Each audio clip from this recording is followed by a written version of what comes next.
What's up, guys? Welcome back to another Flesh and Blood Blitz Deck Tech video. And that's right, today we're doing a double upload because I'm feeling like it. And in this video, we're going to be going over Ira, the ninja. Let's get into it. Alright, so Ira is a ninja hero young with 4 intellect and 20 health. And she has the one and only ability, which is still good. The ability of your second attack each turn gains +1 attack. So immediately that's already good, especially in ninja where you kind of want to go wide versus tall. And what that basically means, if you don't know wide versus tall, wide means you make a bunch of attacks in one turn, and tall, typically smaller, try to overwhelm. But tall means you want to try to do one big attack in one turn. So a good example of wide is Ninja. Ninja likes going wide, a bunch of small attacks in succession, but multiple times in a turn. If you watch my FAB deck tech video, you kind of understand what ninjas do. That's a draconic ninja, so they work a little differently.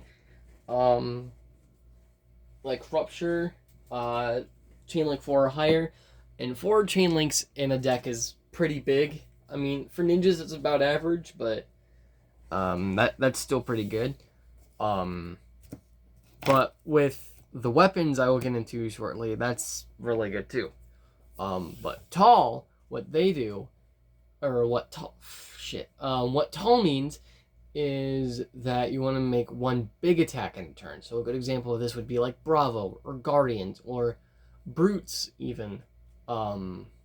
They take a little longer to set up than Guardians do because they have to do more. But Guardians and Brutes like making one huge attack each turn, and Ninjas like going wide and making a bunch of small attacks. So that was the hero. We can get into our weapons. So the weapons I'm running are both one-handed. So you're going to run one Harmonized Kadachi and one Zephyr Needle. Now on face value, Zephyr Needle really isn't that good, but with Ira, it's really good. So first, you want to start your turn by attacking, pitching a card with cost 0, typically a blue, maybe a yellow, but there's not that many in the deck. So you want to pitch a blue card with cost 0, but pitch value to at least 2. You want to use one of it to attack with Kadachi, and because there's a card with cost 0 on your pitch zone, it gains go again. And then you're going to attack with your needle, but Ira makes your second attack each turn +1, so instead of attacking for 2, this attacks for 3. And Zephyr Needle says, if Zephyr Needle is defended with a card with greater defense than Zephyr Needle's attack, destroy Zephyr Needle when the combat chain closes. So it'd have to be like Fate Foreseen or Sync Belowed or something with more than 3 defense. So that is the weapons. Now getting into the equipment. So this is more of a placeholder. I still run Northern Robe. I might change it out to like Iron Rot Helm or whatever if need be. But you really want to run a mask. I'm not 100% on which mask, but you want to run a mask. I don't think it really matters what mask you run. Maybe an Arcanite Skullcap or something, but you want to run something better than this. But typically a mask is going to be good. I think Mask of Momentum is the good one. The chest I'm running is Vest of the First Fist, so when an attack action card you control hits, you may destroy the Vest of the First Fist, and if you do, gain 2 resources. That's pretty good. Breaking Scales is a very good ninja arm equipment. So as an attack reaction, you can destroy Breaking Scales and target attack action card with combo gains +1, and that is battle worn. So if you defend with it, put a -1 defense counter on it when the combat chain closes. And this is Breeze Rider Boots. Breeze Rider Boots is probably one of the best leg equipments for ninjas. So Tide Flippers is a good second, but Breeze Rider I think is number 1. At least in my opinion. So when a ninja attack action card you control hits, you may destroy Breeze Rider Boots. If you do, attack action cards with combo gain go again this turn. So it doesn't matter if you did the combo chain right, just Any card with combo inherently has go again. And again, this has battle worn. But that was the hero, the weapons, and the equipment. So now we can get into the deck. I sorted the deck by combo links. So we're gonna go the ones I have the most cards for to the one I have the least cards for. So 2 red and 2 blue Torrent of Tempo. The red one attacks for 5 and the blue one attacks for 1. And they all say if Torrent of Tempo hits, it gains go again. This one attacks for 3, this one attacks for 5. They all block for 3, and Torrent of Tempo leads into Rushing River. Rushing River costs 0. I'll move them up. And I don't have the red one, which is unfortunate, but I do have the yellow one, which is good enough for now. So Rushing River says combo. If Torrent of Tempo was the last attack in this combat chain, Rushing River gets +1, go again, and if hits, draw X cards and put X cards from your hand on top of your deck in any order, where X is the number of attacks that have hit this combat chain. Blue one attacks for 1, yellow one attacks for 2. It's a good card. Again, so instead of attacking for 1, it can attack for 2, and instead of attacking for 2, it can attack for 3. And red, it can be 3 into 4, and so on if you pump it or whatever. But this is a good way to kind of cycle out your bad cards. Maybe kind of set up your next turns or so. Yeah, and then the next card that Rushing River goes into is Flood of Force. And Flood of Force is a Majestic. It costs 0, and it has combo. If Rushing River or Flood of Force was the last attack this combat chain, when you attack with Flood of Force, reveal the top card of your deck. If it's a card with combo, put it into your hand, then Flood of Force gains +3 and go again. So basically, this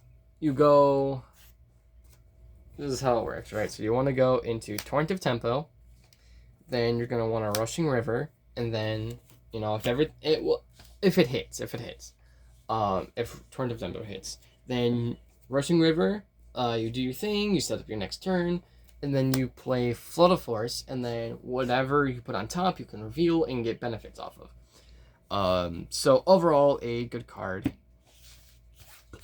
And that was the first kind of combo chain.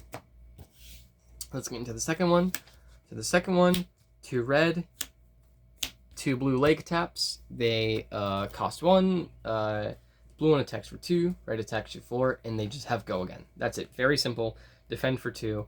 You're going to play 2 red and 2 blue Rising Knee Thrust. It costs 0. It defends for 3. Blue attacks for 1, red attacks for 3. And Rising Knee Thrust has combo, and if Lake Tap was the last attack this combat chain, it gains +2 and go again. And then the last card on the chain is Blackout Kick. I unfortunately only have the one, but I must say I love the art on this card, and I like the flavor text, like a guy just kicking someone's head off, and it says a little off the top. That's just great. Anyway, it has combo, and if Rising Knee Thrust was the last attack this combat chain, it gains +3. So that'd be potentially going in for 7, and it does cost 1. Alright, now we're getting into the combat chains, which I have less of. Here's the first smaller one. 2 red and 2 blue Surging Strike. This is one of the most expensive cards, if not the most expensive card in the deck. It costs 2, which is expensive for ninjas. The ninjas usually want stuff to cost 0, maybe 1. But 2 is pretty pricey, but it's worth it. I will say this card's combo thing would be way better in Katsu, because the cards lead into this is a 4 combat chain, so it goes into Surging Strike, then Whelming Gust Wave, then Katsu Specialization, then another Katsu Specialization. So both Katsu Specializations kind of heavily rely on this card, and I think that's why it costs 2, so it kind of evens things out a little bit. But costs 2, attacks for 3, the blue one, red one attacks for 5, with go again. Very simple. Now we're getting into Whelming Gust Wave. It costs 0, combo. If Surging Strike was the last card in this combat chain, Whelming Gust Wave gains +1, go again, and it hits draw a card. Whelming Gust Wave attacks for 1, red attacks for 3. Still a good card. You definitely always want to play it after Surging Strike, if you can. If not, you just kind of want to get it off, get a free damage out there. Yes. Alright, we have one combat chain left, or combo chain left, and this one is my smallest one. This is the one I have the least amount of, and, so, it's 2 blue Soul Beat Strike. You can change this out for red. I just like the blue to be able to pitch, but if it hits, it gains go again, and my thought process was, I think people are less likely to block 2, block for 2 if they're gonna block for 4. The 4 attack has a better chance of getting through, but like I said, this deck is not done. I'm showing you these videos to not say, hey, go card for card and copy this deck, you know, 1 for 1, and play it because it's the best deck. No, this is a reference. That these videos are for reference to see kind of what each hero likes to do. Even in my YouTube bio, it says I like to show you how each hero likes to party. So this is just more of a reference thing. Definitely don't take these videos, don't follow these videos religiously. This is a reference. Anyway, Soul Beat Strike costs 0 and attacks for 2. The red one, or the blue one does. The red one attacks for 4. If it hits, it gains go again.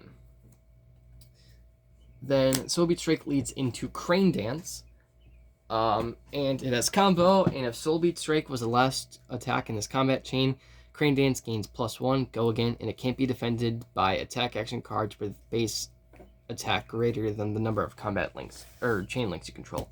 So not bad, not the best combo card, but not bad. Then you're gonna run 2 Rapid Reflex. I said in my FAB build, I said I ran this in Ira because it's a very good card. Target attack action card with cost 0 gains +3. This is just all around a good card. Most of the deck costs 0. It's just good because it can pump your relatively small 0 spell or 0 attack into a big threat. And it's very nice. Especially if they declare no blocks, then you're just getting all that damage through. Next, you're gonna run 2 red and 2 blue Razor Reflex. It's 1 cost for a generic attack reaction, and you can choose one.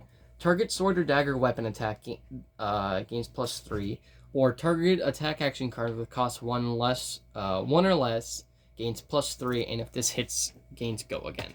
And then the blue one does the same thing, but instead of adding +3, it adds +1. Again, very good. I like using it on Zephyr Needle, especially the red one.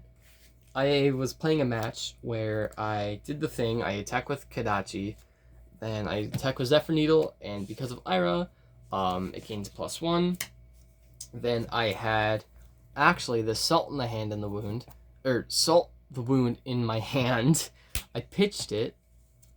Well, I had a blue pitch in my pitch zone, but I had an idea, so I Razor Reflexed. They declared no blocks. It was coming in for 3. Then I Razor Reflexed the first time. Then I got a second one through, so it was coming in for 9, which is brutal. Ninjas don't typically like attacking that big, but when they do, when it's not expected, it's just like, whoa, where did that come from?